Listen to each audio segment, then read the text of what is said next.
Our presenter today truly does not need introduction. However, I would like to thank her for her service and her guidance that she's provided not only to us as staff, but also to the imaging sciences community. I would also like to congratulate her on her 25th anniversary with the JRCERT and thank her for her dedicated service to our profession. I am honored to present Leslie Winter, the Chief Executive Officer of the JRCERT. Thanks, Tracy. Thank you very much. Yay! Yeah.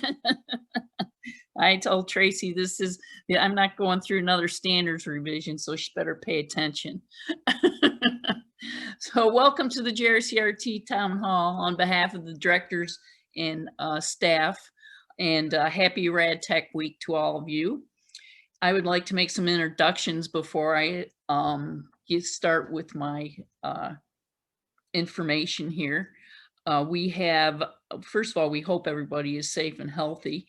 And we do have a board of director with us, Masa Dingapour. Are you there, Masa?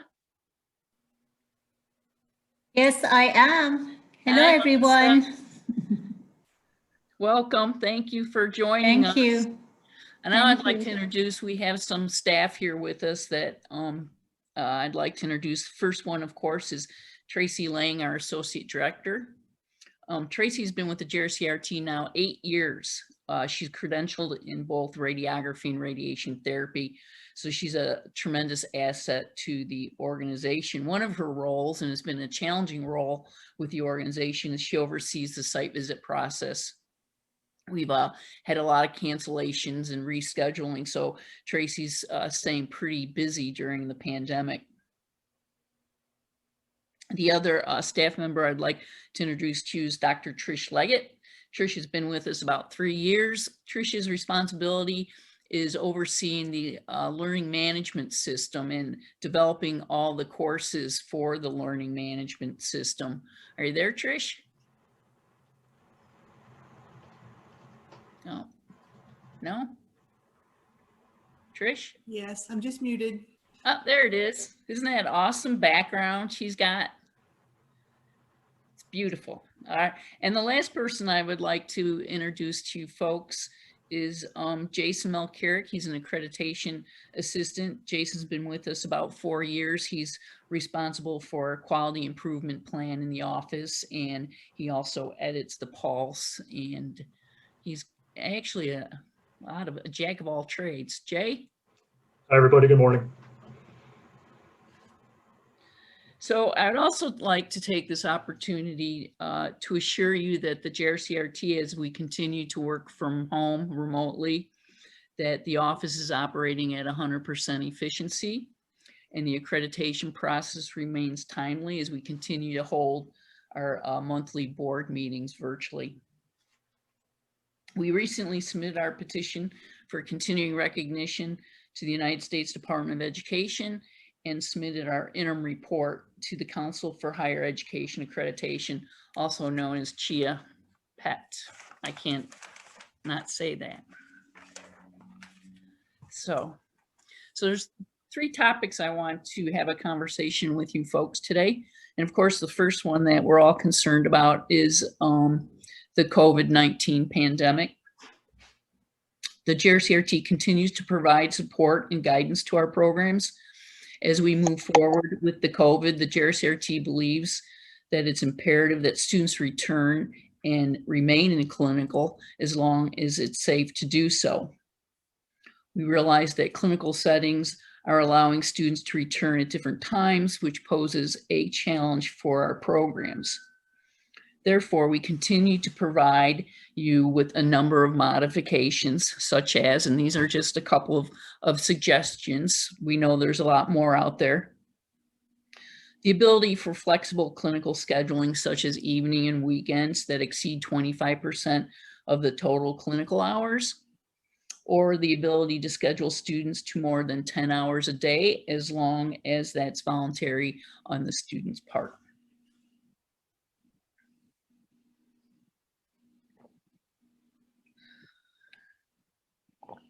Like I said, these are only 2 examples of creativity and flexibility that we're providing our programs.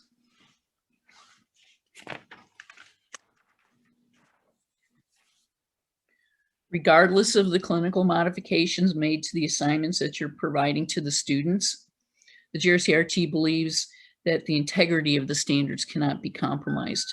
Therefore, the assignments must be educationally valid and appropriately supervised.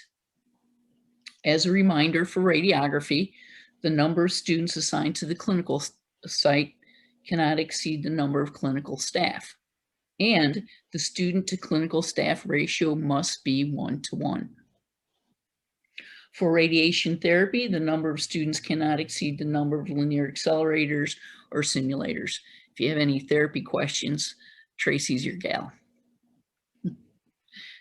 We remain steadfast in our belief that appropriate supervision is necessary to assure that patient safety is not compromised.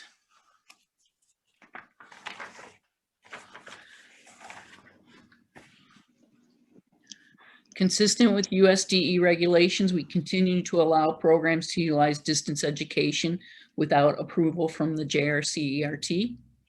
This modification is in effect until the COVID situation changes. Once we are notified by the Department of Education that the waiver is no longer applicable, we will notify our programs. At that time, you'll be required to submit the appropriate paperwork if you wish to continue to utilize distance education. And that is more than 4 professional courses delivered distance education.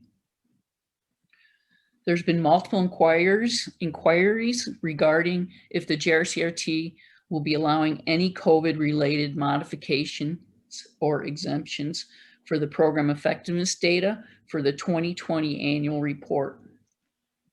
At this time, we cannot make any concessions without knowing what the data will look like or how the data will impact our programs.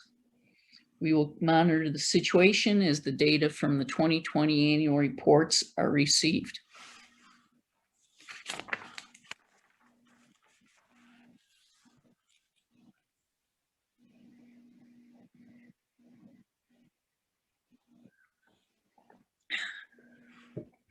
We also realize that the COVID pandemic may affect your ability to collect student learning outcome data. If this is the case, make sure that the inability to collect the data due to COVID is clearly reflected in meeting minutes at the time of the review of your assessment plan. As a matter of fact, any modifications that have affected any standard program operations should be documented by the program either through faculty meeting minutes, advisory meeting minutes, or program records. The JRCRT continues to monitor site visits in regard to travel restrictions. Our number 1 priority is that all participants are safe and healthy. The United States Department of Education allows us to perform virtual site visits, however, with the caveat that we perform an on-site visit as soon as possible once it's safe to do so. The JRCRT believes this is not really good use of anyone's resources. So we have developed policies and procedures in relation to a hybrid site visit. A hybrid site visit requires one site visitor to be on campus and the other site visitor is located remotely. This type of site visit can only be conducted due to travel restrictions during a catastrophic event or pandemic. This unique method has enabled us to move forward with the site visits while maintaining the quality and rigor of the accreditation process. The next topic I would like to discuss is the 2021 standards. In order to maintain our recognition with the United States Department of Education and CHIA, our standards must meet specific criteria. 2 of these criteria are that the standards are transparent and identify accountability. These 2 criteria is reflected throughout the standards, but specifically Standard 1, Objective 1.1, which requires, which identifies a list of policies and procedures that must be either on the institution's website or the program's website, such as accreditation status, program's mission and goals, clinical obligations. That's just to name a few. There's a list in that 1.1. We suggest that you look at that list, review that list, and ensure your websites are up to date. The accreditation status, the program must provide a statement of the program's current standing with the JRCERT. In other words, your length of accreditation. We have verbiage for this that's in the standards flipbook document that if you wish to utilize. If you haven't seen the standards flipbook document, go to the web and take a look at it. The staff did a great job with it. Such as mission statement, goals, and outcomes, they must be easily accessible to the general public.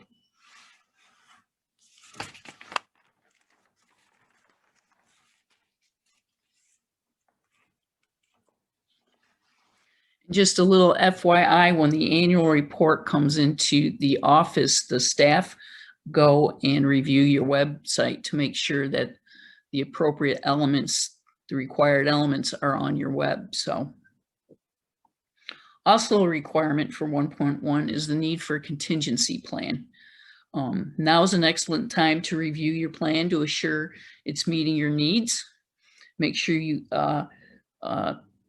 when you review the plan that you involve program faculty and communicate any revisions to all involved. The next few objectives I would like to discuss because there's been several comments submitted to the JRCRT. The first one is 2.2. That's physical resources needed to support the program's mission. This is in regards to the Energize Lab. An Energize Lab is recommended, but is not required. However, the JRCRT believes that in order to assure student learning outcomes are met, students must have access to an Energize Lab.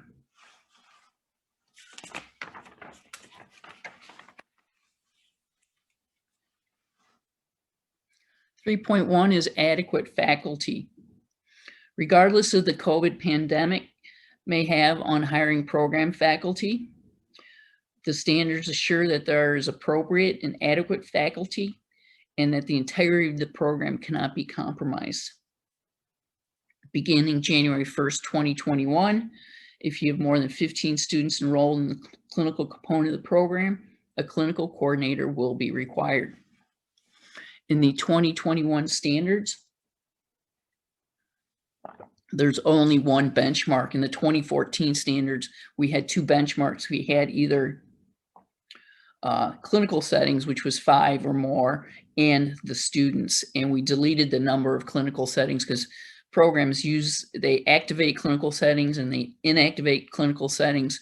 So it was a hard trigger to try to monitor in the office.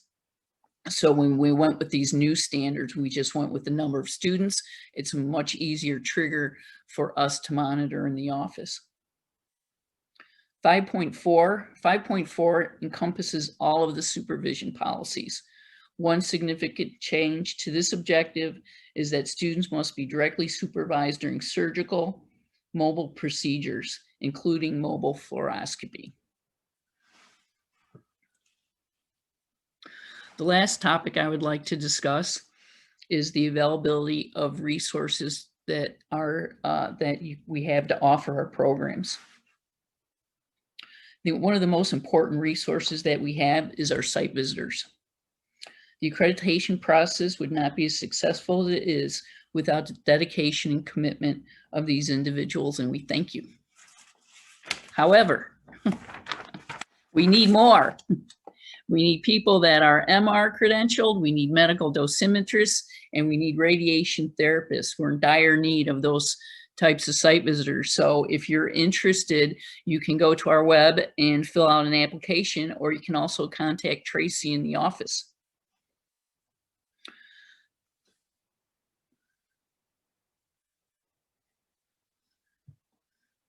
The learning management system is up and running, and we continue to develop resources to add to the platform. We have a module of understanding the 2021 standards that'll be available November 16th. You must go to our website and register. Registration is limited, but we'll be offering multiple courses. The course is worth 2.5 credits, and there's no fee associated with this course. Just to be aware, the course has multiple learning activities embedded in it. So it has a significant time commitment to complete the module. Utilizing Flipbook software, we developed a guide for best practices for distance education to assist programs that have transitioned to distance education due to COVID. All the JRCRT articles that we have published for the ASRT Journal are also in a Flipbook software and located on our website.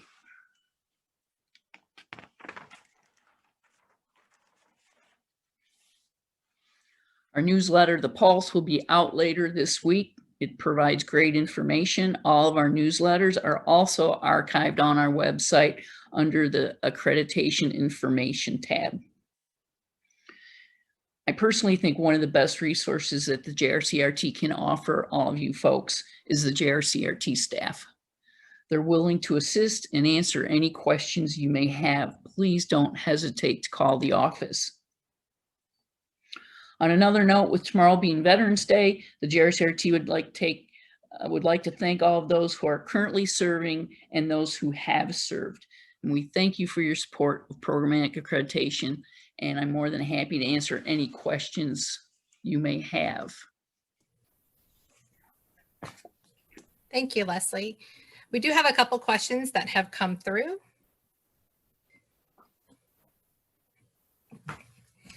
What COVID information will be required to be reported in the annual report for 2020? Well, you'll have to report all the program effectiveness data, and we haven't determined yet what COVID specific information will be required. But like I said previously, any modifications or the lack of outcome data, make sure that you document it through meeting minutes or program records. Thank you. This one has to do with clinical facilities. Many of our clinical facilities are not allowing students to perform exams on any patients exhibiting COVID symptoms, which happens to be a majority of the patients. This is drastically reducing the number of exams our students experience. Do you have any advice to influence these hospitals to reconsider these decisions? I mean, this is pretty typical that we're hearing that the students can't come into contact with COVID. So your question does not surprise me. Have you tried maybe doing some creative clinical scheduling, maybe some evenings where they're not seeing as many COVIDs, or, you know, some of our orthopedic facilities are pretty comprehensive in assigning them to those facilities. Great suggestions, thank you. For the standard 2.2 with the energized lab, when you say that student must have access to an energized lab, we have a non-energized lab on campus. Is having access to a room at a medical center appropriate? Absolutely. As long as, you know, patient, whenever they're doing any type of energized lab work, and if patient flow hinders them from completing that lab, that you get it reschedule as soon as possible. Great, thank you. This one has to do with a site visit. I have a site visit scheduled in February. Currently, our organization is not allowing any visitors. How will this impact the visit? If they can't get on campus, it's problematic, and we'll probably have to reschedule it. If this is a community college or university, and we're talking about clinical sites, we could always do interviews, clinical instructor interviews, student interviews via Zoom. Thank you. We are up for a site visit in 2025. Will we be evaluated with both standards? 2025. I hope I'm retired by then. No, 2025, you'll be evaluated under the 2021 standards. You'll be required to submit your self-study under the 2021 standards. Thank you. This one has to do with the portal system. Is there a planned change to the portal system that the screens could be printable or a PDF of the entire file, for example, for the interim report in the site visit? It's printable, but the format was hard to read. Yeah, we realize that there's some quirks with the portal. We're in the process of upgrading the portal. You're probably not going to see any type of portal upgrades until 2022, but it's on our list. Thank you. With the United States Department of Education announcing waivers for continuing to allow programs to provide distance education delivery, either hybrid or fully online for spring of 2021, is that only for spring? Is it for the summer term also? I would suspect, since we're peaking so again, that the department's going to allow it through summer. But I don't know. As soon as we know something and we hear something from the department, we'll let you folks know. Thank you. Our students are currently on track to graduate in the spring as we have had minimal disruption due to COVID. We are concerned that clinical settings may have a future spike in COVID and student clinical rotations may be interrupted. So what number or types of exams may be allowed to be simulated during this disruption so that students can complete the program on time? You know, the JRCRT doesn't dictate the number of simulations or the types of simulations. You're probably best served calling the ART. Thank you. My self-study is due in December of 2021, and I'll be utilizing the new standards. When will I get access to the self-study in the portal? I'm just trying to plan, and with COVID concerns, everything is taking much longer than usual. So you'll get your greetings letter 1 year from your self-study or your site visit date, and 6 months from that, your self-study report will be due. So if you want to get into the portal, access the portal sooner than that, 6 months, you can call the office and they can open the portal for you. Thank you. Along with that, are interim reports and self-studies on track for notification of programs to complete? We sure are. The office has been nonstop since this COVID pandemic, and I can assure you, the staff is processing everything in a timely manner, so we are on track. The only thing that is a hindrance is the site visits, but all the ones that we've canceled, we've already rescheduled. So, like I said, Tracy's done a really great job with that. Thank you. Another interim report question. If our interim report is due in 2022, will we be writing it with the 2021 standards? Yes, you will be writing it under the 2021 standards. Has there been any discussions regarding delaying the implementation of needing a full-time clinical coordinator position for programs with 15 or more students enrolled in the clinical? This is very challenging. This is a very challenging time to approach administration about needing more staff when there's COVID reductions from the state at our universities and colleges. Yeah, like I just said earlier, the board remains steadfast on assuring that there's appropriate faculty, not only appropriate, but an adequate number of faculty in the program. That requirement has been in the first draft of the standard, so I don't see them delaying it or saying that you don't need a clinical coordinator. Thank you. Just for clarification, was there a benchmark required for annual program completion rate in the 2021 standards? No, there's not. You determine your own program completion rate. And we also put that caveat in there that all you're looking at is academic failures. Thank you. Are students allowed to bank clinical hours during the fall semester for the following spring semester clinical course? Students are asking in case clinical sites start to shut down again in the spring semester. Banking hours is totally up to the program, the prerogative of that program. Obviously they're probably working more than 10 hours a day. There's my cuckoo clock. I'm sorry. It's either the cuckoo clock or the dog's barking. So if they're working more than 10 hours a day to bank hours or more than whatever your requirement is for those hours obviously have to be voluntary on the student's part, and the assignment still needs to be educationally valid and appropriately supervised. Thank you. So in relation to that, if a student bails because of other reasons other than academics, I do not have to count them. That is correct. And the program also determines the start date of those students. So if it's after orientation or after the pass-fail requirement, so you determine the start date. Wonderful. So this question, okay, so what about the 150%?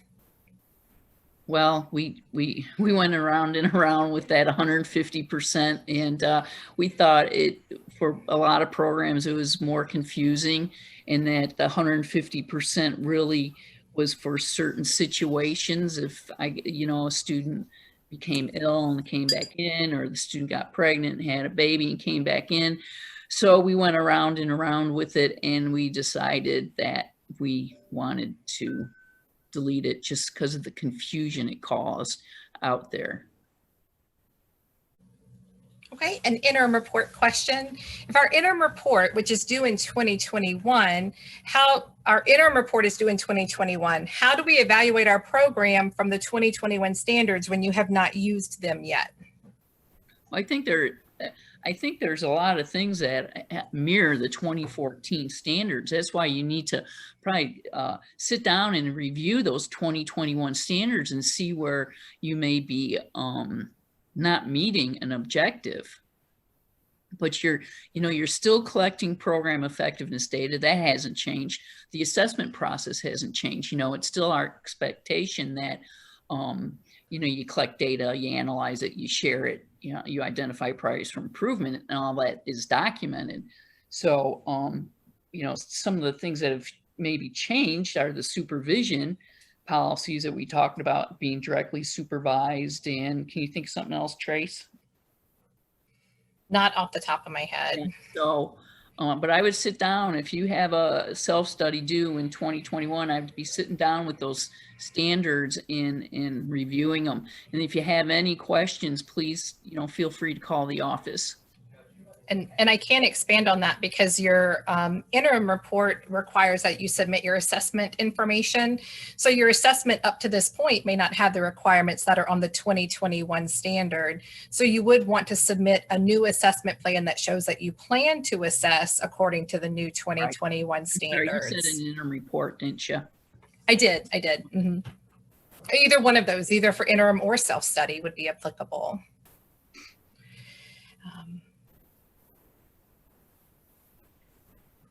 So in reference to 3.1 and having the appropriate number of program faculty to maintain integrity, has the JRCERT considered identifying a number of faculty in relation to the total number of students in the program?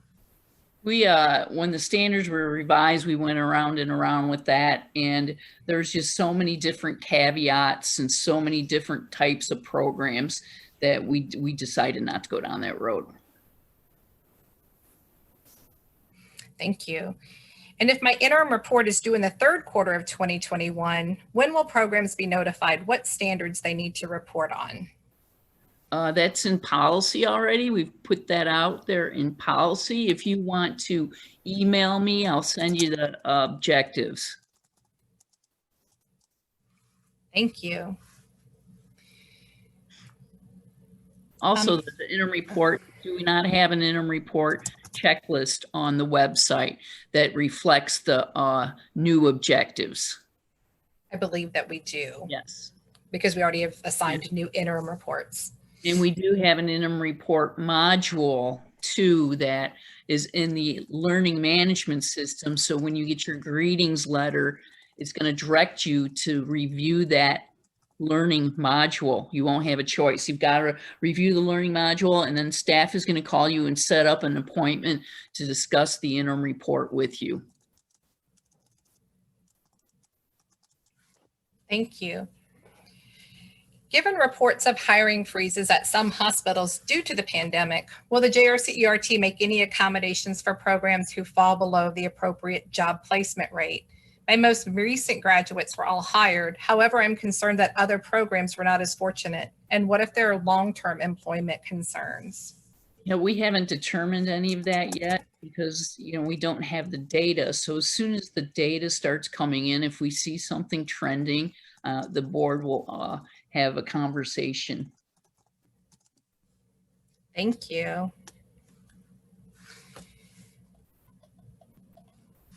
Could there be a system devised so that programs could place an asterisk at one or more outcomes that perhaps did not meet the threshold standard?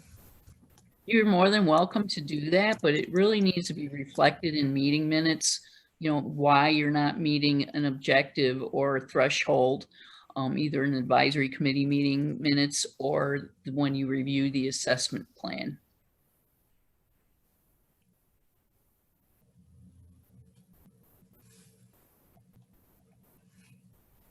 For the requirements of publishing JRCERT data to a university website, will the required format from the JRCERT be sent to programs that is acceptable for the Americans with Disabilities Act requirements?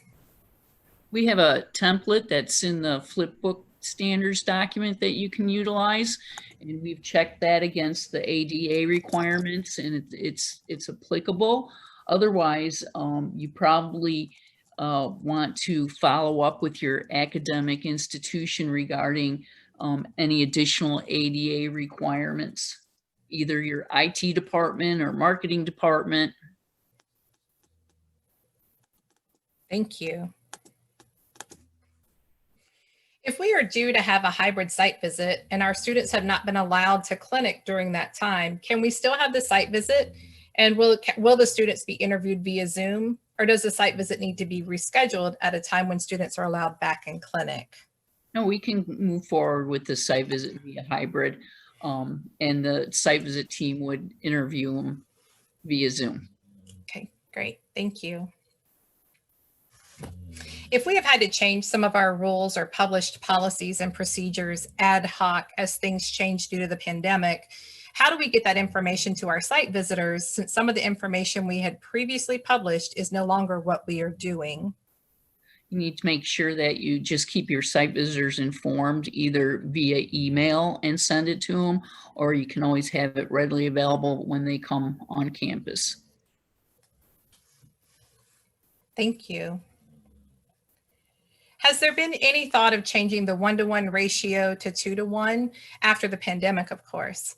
This question is raised because years ago, our second-year students were able to collaborate with the first-year students in the clinical setting, which created a great learning environment for both cohorts. Now, neither of our cohorts come in contact with one another. Yeah, assigning two group, first years with second years is problematic. It kind of draws some attention to yourself why you're assigning a first year and a second year together in one room. Do you not have sufficient, do you have too many students? Do you not have sufficient clinical staff? What's the issue, why that's happening? The other thing is, I don't think the board would ever change their belief on supervision. I think it's always gonna remain 1-to-1. That's something that we really hang our hat on, and they do not want to compromise patient safety. Thank you. What is the JRCERT's opinion on the suggestion that shielding is not to be used in digital imaging? Yeah, we don't, we have a staff member that's on that CARE Alliance that was put together by the physicists, that Consumer Assurance of Radiologic Excellence Act. We continue to monitor that. I know sometime in the future we will publish a position statement, but to date, we don't have a stance. Thank you. I don't know that we have this information, but I think it's an interesting question that you could clarify. Has the pandemic caused a decrease in our number of accredited programs? Well, our numbers are staying pretty consistent. So we've lost maybe one or two, maybe a little more than that, but our numbers are pretty consistent. Thank you.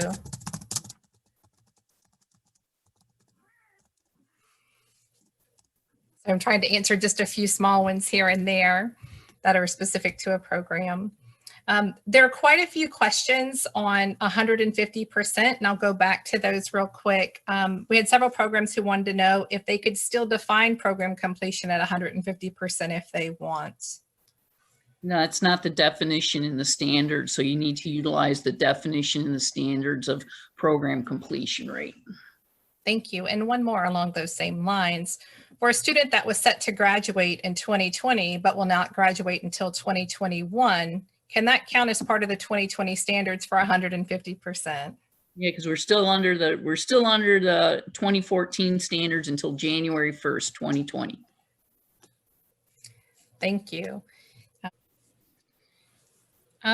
Do we happen to know the number of programs that have withheld from accepting a new class due to the pandemic? No, we do not have that information.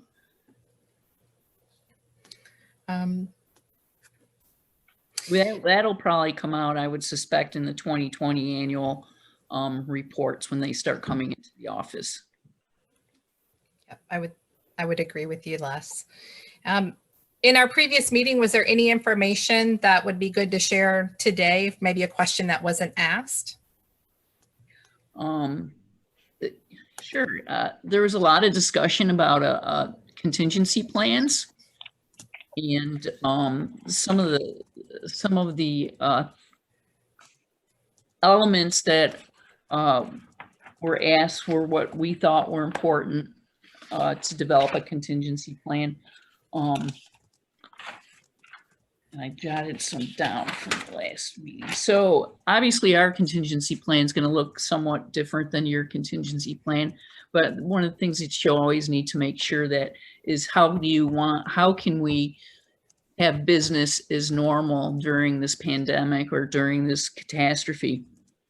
And that was one of our major goals, is how can the accreditation process be, how can we function normally and still do the work of the business? So the one thing that we need to make sure that we had was the technology. That was critical. You know, we needed to be able to access, obviously, the portal and the accreditation management system so we could process the work. So we need to make sure that everybody at home had the appropriate technology, internet, a computer, all that good stuff. And then the other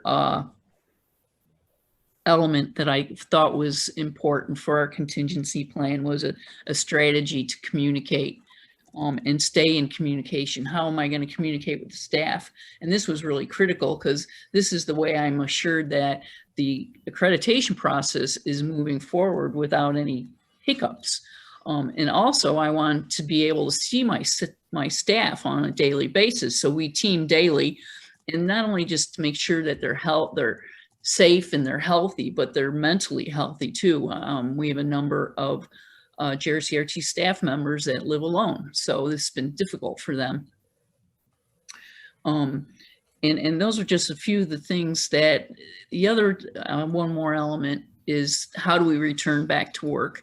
We've had quite a bit of discussion on how do we return back to the office and how do we do it safely. So we've laid all that out, but those are just some information items for you. So Les, there's a question here, maybe a follow-up from Mary, and I'm not sure if it was answered or not, but she wanted to know if the contingency plan needs to include policies along with the forms to document changes that were made for situations like COVID-19. The way that contingency plan looks, Mary's totally up to you. I know that when we developed our contingency plan in the office, like we developed it on March 22nd and we went on shutdown in March 23rd or something crazy. So, and since then we've looked at it and we've revised it, and you want to make sure that the revisions are communicated to everyone. And then we also sat down and wrote policies and procedures in relation to that contingency plan. How do you get back safely? You know, how do you stay in communication? That type of thing. What do we do with our site visits? That's all laid out via policy through the contingency plan. Thank you. So if students meet competency requirements but are shy of some of our required clinical hours, is that okay in the eyes of the JRC? Yes, it is. And we encourage, if you can graduate students early, to do that, because the clinical capacity is problem. So if you can get them out of clinical and graduating, we really encourage you to do that. Obviously, that's your prerogative to do that. You need to feel comfortable of, how many hours are they lacking to allow them to graduate. If I have students who want to work more than 40 hours a week, that's not allowed, right? Especially if we have other didactic coursework that is to begin during that semester also. At 40 hours a week is going away in the new standards. So it's 10-hour days. So if they exceed more than 10 hours in 4 days, it would need to be voluntary on the student's part. Yes. Some of our clinical settings have become COVID hotspots, and they have made the decision to remove all students effective immediately. This directly conflicts with our affiliation agreements, but is supported by our administration given the pandemic. What is our opinion on this? Well, this is pretty typical, and really don't have, there's not really much a program can do if the clinical settings are not allowing students in the facilities.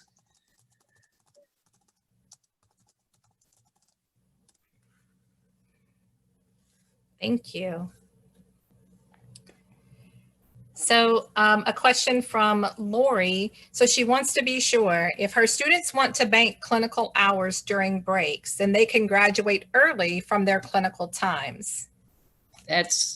Lori, that's totally up to you if you want to allow those students to bank those hours. Again, if it's more than 10 hours a day, it needs to be voluntary on the student's part. And banking the assignments that they're doing the banking in, I guess, yeah. It needs to be educationally valid and appropriately supervised. Thank you.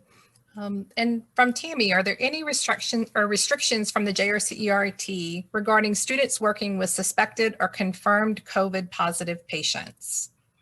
No, but obviously I think you need to have policies in place, if your students contract COVID and what you need to do if that happens.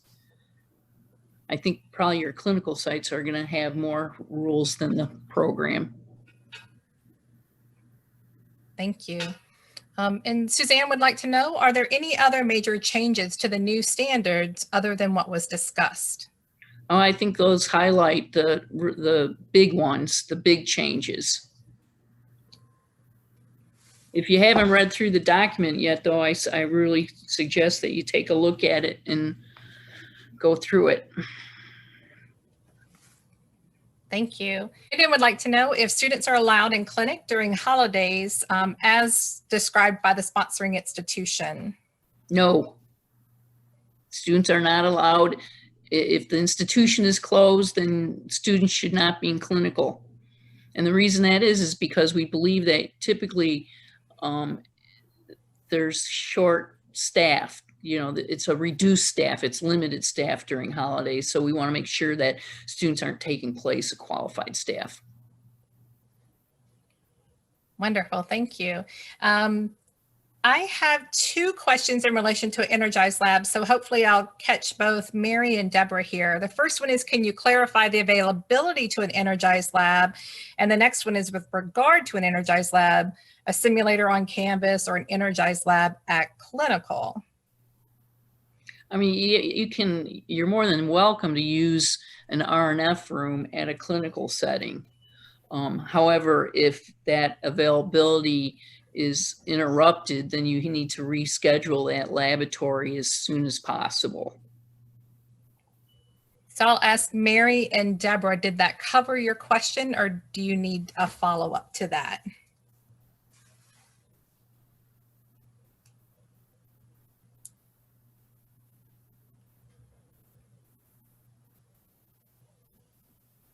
Okay. Hopefully, go ahead, Trace.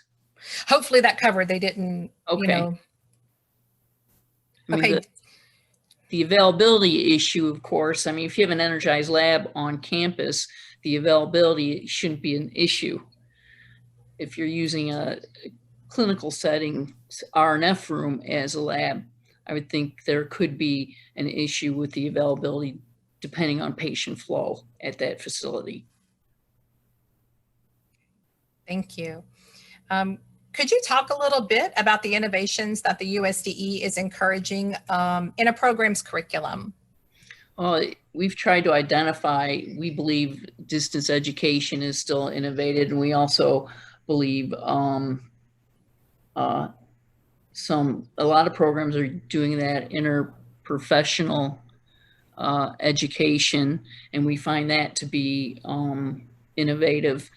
We've also defined out what programs are doing out there, and this is going to be in the pulse. We're advertising if you have any innovative curriculum delivery, that you send it to us, and we're going to go ahead and gather all of those ideas or innovative ways you're delivering your curriculum and develop a flip books and put them on the web with contact information for those of you who are interested in contacting a program with a specific innovative approach. Thank you. For Hi Luann, can students go to clinical during their winter breaks on the days the faculty are required to be on campus? Yeah, as long as you can have your students go through winter breaks or whatever breaks and attend clinical, obviously faculty needs to be available. Thank you.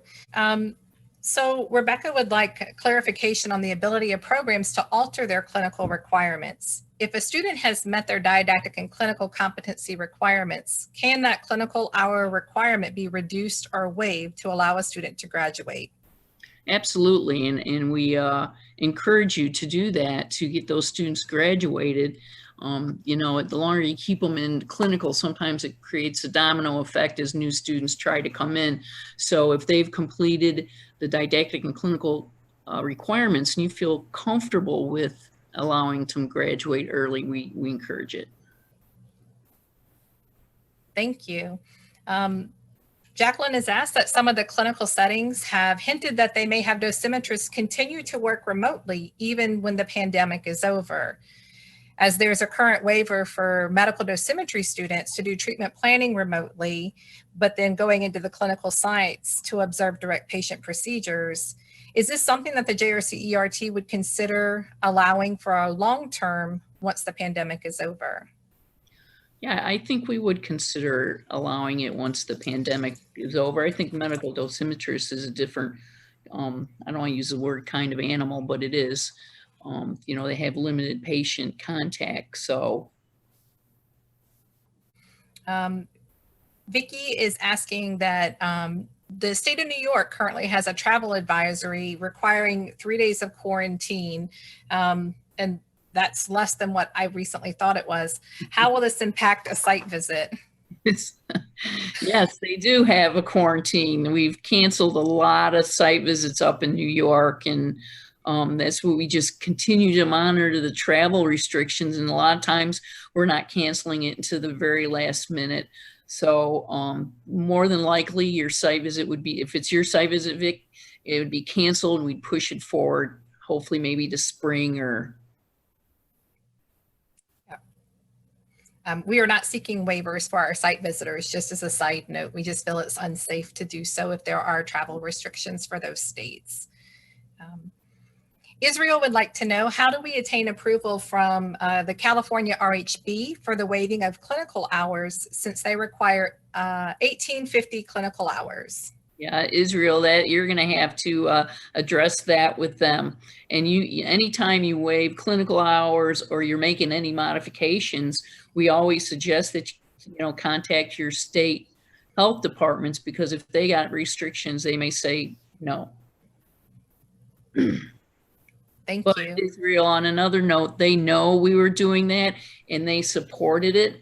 I don't know if they still support it, but I would reach out to them. Thank you. Meredith would like to know, is it up to the program to reduce the number of students accepted to the program during the pandemic, i.e. due to the need to social distance in classrooms, smaller lab groups, potentially clinical access? Yeah, I think it's part of your responsibility to take all that into consideration before accepting a new cohort of students. You still need to clinically place those students. You're still obligated to that. So if you have, a fewer clinical sites, I think it's part of your responsibility to accept smaller cohort.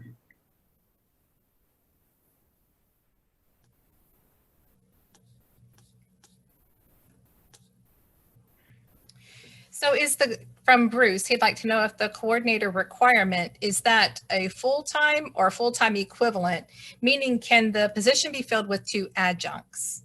Yes, it's a full-time equivalent position. It can be filled up to 4 individuals. Heather would like to know, she's wanting to confirm that for program completion rate, programs only have to include academic failures. And she's wanting to know correct, but I want to clarify for the 2020 standards, 2021 standards. 2021, yeah, yes. But you can use that since you're going to be submitting your 2020 data in 2021. You can use that caveat in determining program completion rate.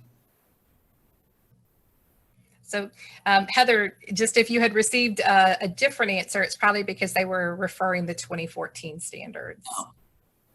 Just making sure. Okay. Ludi would like to know about her program pass rates, ARRT, and testing centers. Many were closed before their students graduated, so they didn't have their applications processed. Once processed, there were delays with the testing centers, and the test dates are now 4, 5, and 6 months out from graduation. If the pass rates have dropped, will we take this into consideration for the annual report in 2021? Absolutely, we will. And that's a concern of ours, is that the testing centers are going to start closing down again, and it's going to affect the time the students can get in there and take the examination. So as we receive that data from the 2020 annual report, we'll monitor it, and I'm sure we're going to be having a lot of discussion.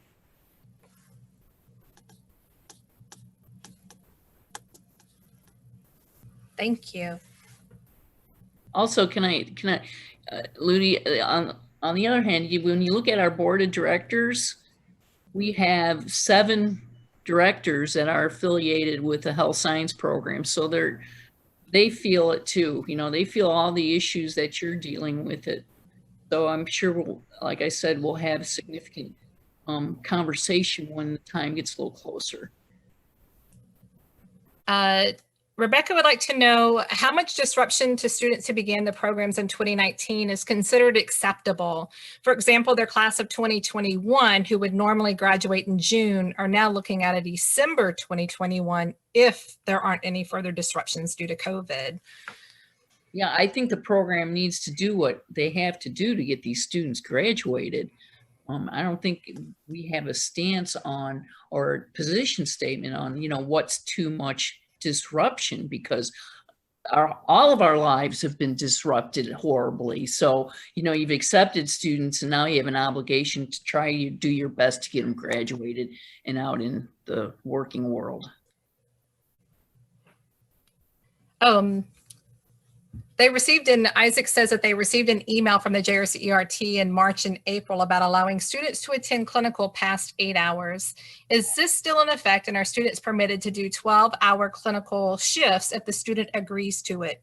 Same for weekends. Yes, you can have students do 12-hour shifts, but you need to keep in mind their clinical schedule and their didactic schedule. If they're at the clinical setting for 12 hours, what does their didactic schedule look like the next day? And the other thing I think we need to keep in mind too is patient safety here. When does the shift become too long? Thank you. Well, we've reached our 1 o'clock hour, so thank you much. Thank you all so much for your participation in attending today's town hall session, and also your support of programmatic accreditation. Any questions that you have or think of later, please call the office or email one of us, and we're more than happy to get back with you. There will be, again, an uploading of today's today's Zoom session at a later date. We don't have that date identified. We have conferences again on Thursday, so a few weeks, hopefully, we'll have it up. Again, thank you for your participation and happy Rad Tech Week. Thank you, Leslie, for providing us all this wonderful information. Thanks, Trace. Everyone stay safe and stay healthy.